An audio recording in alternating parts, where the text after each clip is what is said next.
మన ప్రభువు అయిన యేసుక్రీస్తు నామంలో మీ అందరికీ నా హృదయపూర్వకమైన వందనాలు. దేవుడి దినమంతా మీకు తోడై ఉండి మిమ్మల్ని ఆశీర్వదించి దీవించి క్షేమకరమైన చోట మిమ్మల్ని నిలబెట్టును గాక. పరిశుద్ధ గ్రంథంలో నుండి 140వ కీర్తన 12వ చరణాన్ని నేను చదువుతూ ఉన్నాను. మీ పరిశుద్ధ గ్రంథమైన బైబిల్ తెరచి చూడండి. బాధింపబడు వారి పక్షమున యెహోవా వ్యాజ్యమాడుననియు, దరిద్రులకు ఆయన న్యాయము తీర్చుననియు నేనెరుగుదును. భక్తుడైన ఈ కీర్తనకారుడు కీర్తనలో ఒక శ్రేష్టమైన మాట రాస్తున్నారండి. అంటే అతడు తెలుసుకున్న విషయాలు, లేకపోతే అతని జీవితంలో జరిగిన విషయాలను బట్టేనా, లేకపోతే ఎదుట వ్యక్తుల పట్ల దేవుడు చేసిన కార్యమునైనా చూచాడేమో, అనుభవించాడేమో. అందుకే అనుభవపూర్వకంగా అతడు చెప్తున్నాడు.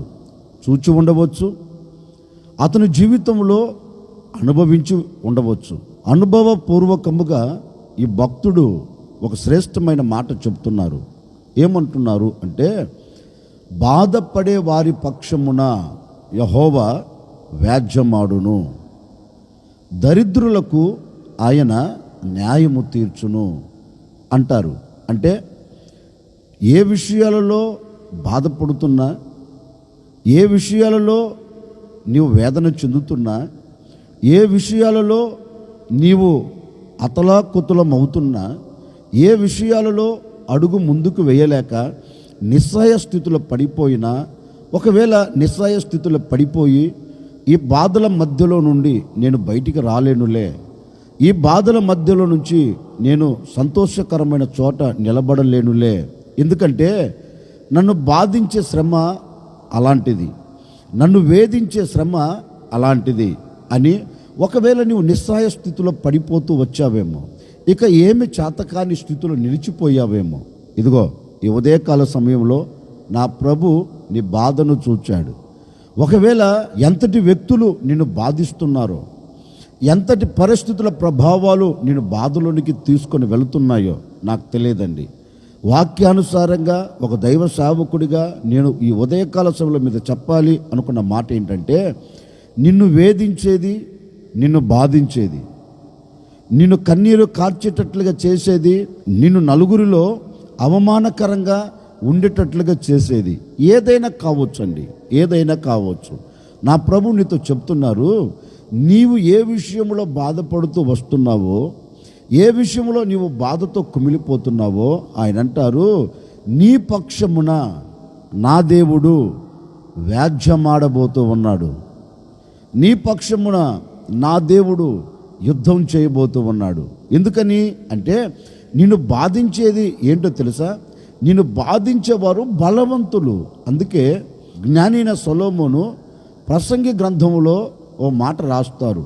ఏంటంటే, బాధింపబడువారు ఆదరించు దిక్కులేక కన్నీరు కారుస్తున్నారంటండి.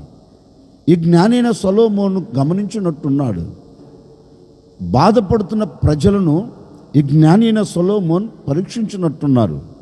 ఇంచుమించుగా భూమి మీద పుట్టి పెరుగుతున్న ఏ వ్యక్తిలోనైనా బాధ అనేది ఉంటుందండి. ప్రతి మనిషిని బాధ వెంటాడుతూనే ఉంటుంది. బహుశా దీన్ని గమనించాడేమో జ్ఞాని అయిన సొలొమోన్. ఈ బాధల చేత ప్రజలు కన్నీరు కారుస్తున్నారు. బాగా ఆలోచించినట్టున్నాడు. ఎందుకు వీరు ఇంతగా కన్నీరు కారుస్తున్నారు, ఎందుకు ఇంతగా వీరు వేదన చెందుతున్నారు, ఎందుకు వీరు ఇంతగా బాధపడుతున్నారు అని ఆలోచిస్తే అతగాడు తెలుసుకున్నది గ్రంథంలో రాస్తున్నారు. బాధించేవారు బలవంతులు గనుక బాధపడే వారిని ఆదరించు దిక్కు లేక వారు కన్నీరు కారుస్తున్నారంటండి. లేఖనం అంటుంది, బాధించు వారు బలవంతులంట. అంటే వీరు ఎందుకు బాధపడుతున్నారంటే వీరికంటే బలవంతులు వీరిని బాధిస్తున్నారు. బలవంతులు బలహీనులను బాధిస్తున్నందువలన, బలవంతులు బలహీనులను భయపెడుతున్నందువలన ఈ బలహీనులకు ఏమైపోయిందంటే కన్నీరే, బాధే, ఇక ఆదరించేవాడు ఎవడూ లేడు, న్యాయం తీర్చగలిగిన వాడు ఎవరూ లేరు, వీరి పక్షంన వ్యాజ్యమాడేవాడు ఎవరూ లేరు. లోకంలో సహజంగా అంటారు కదండి, మాకు న్యాయం తీర్చగలిగిన వారు ఎవరున్నారండి, మా పక్షమున ఎవరున్నారండి, మా పక్షమున ఎవరు నిలిచి న్యాయం చేస్తారండి, మా పక్షమున ఎవరుండి ఈ బాధల మధ్య నుంచి మమ్మల్ని బయటికి తీసుకొని వస్తారండి, మా పక్షమున ఎవరున్నారండి మాతో మాట్లాడేదానికి, మా పక్షమున న్యాయం తీర్చగలిగిన వారు ఎవరున్నారండి అని లోకంలో చాలామంది నోట వచ్చే మాటేనండి ఇది. నిజమే. బలహీనుల పక్షమున ఎవరు వ్యాజ్యమాడరు, ఎవరు న్యాయము తీర్చరు. బలహీనులు ఇంకా బలహీనులుగా చేస్తారు, కానీ బలహీనుల పక్షం నిలిచి న్యాయము చేసేవాడు నరలోకముల కంటికి కనపడడు. ఎందుకంటే బలహీనులు భయపెడుతున్నందువలన బలహీనుల పక్షమున ఎవరు నిలబడలేరు. అందుకే దేవాతి దేవుడు ఈ ఉదయకాల సమయంలో బహుశా మీ పరిస్థితిని చూచాడేమో, మీ స్థితిగతులను చూచాడేమో. ఎక్కడ బలహీనమైపోయి, ఎక్కడ నీవు కన్నీరు కారుస్తూ, ఎక్కడ నీకు న్యాయం దొరకక వేదన పడుతున్నావేమో. ఒకవేళ నీ భర్త నిన్ను వేధిస్తున్నాడా, నీ పిల్లలు నిన్ను వేధిస్తున్నారా, నీ బంధువులు నిన్ను వేధిస్తున్నారా, నీకు కలిగిన వారు నిన్ను బాధిస్తున్నారా, బాధిస్తున్నా ఒకవేళ ఆ బాధల మధ్యలో నిలబడి న్యాయం దొరకక ఒకవేళ నీవు కన్నీరు కారుస్తున్నావేమో, నాకు తెలియదండి.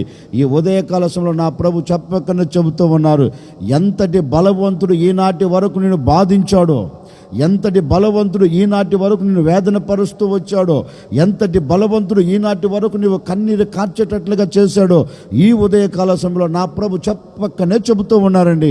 బలవంతుల చేతుల్లో నుండి నా దేవుడు మిమ్మల్ని బయటికి తీసుకుని రాబోతూ ఉన్నారు. ఇక మీదట మీ పక్షమున నా దేవుడు వ్యాజ్యమాడబోతూ ఉన్నారు. మీ ఎదుట నిలబడిన బలవంతులను అణచివేయబోతూ ఉన్నాడు. మీ ఎదుట నిలబడిన బలవంతుల మీద దేవుడు వ్యాజ్యమాడి మీకు న్యాయమును తీర్చబోతూ ఉన్నాడు.